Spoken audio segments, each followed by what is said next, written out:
The Sony 10-20 f4 PZG lens is a great focal range for crop sensor cameras like the Sony A6700, or in crop modes on full frame cameras like the Sony A7C II. A dome port is required to take advantage of the full angle of view of the lens and to minimize vignetting. There are two dome port options for shooting the 10-20 lens underwater with the DLME system like the Sony A6600 or A6700. If you want the most compact, streamlined system, then the DLM extended 6-inch dome port is the way to go. But since the 10-20mm is a rectilinear lens, it will exhibit some softness and distortion around the edges of the image when using a smaller diameter dome. You'll want to be shooting in apertures of at least f8 and ideally around f11 or even smaller when using this compact dome port.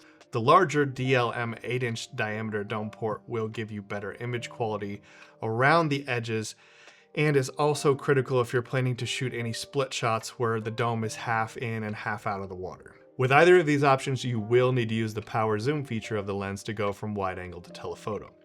And you can do that by reassigning the zoom to the rear buttons of the camera.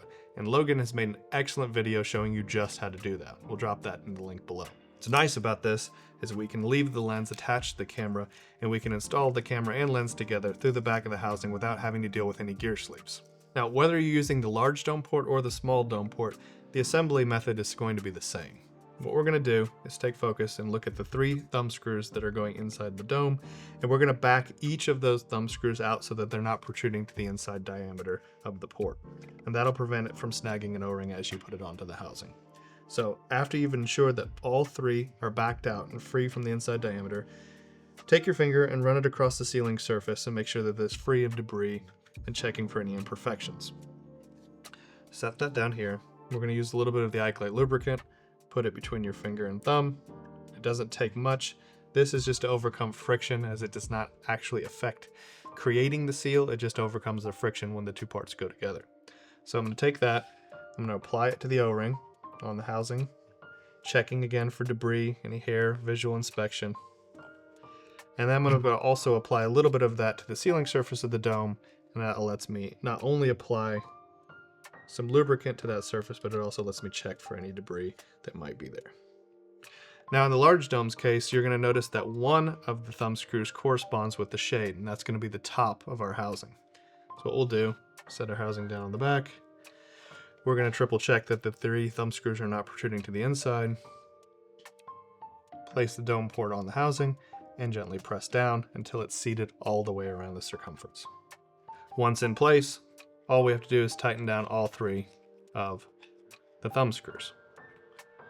I like to apply a little downward force on the dome, making sure that it stays seated in place as I tighten down each of the thumb screws.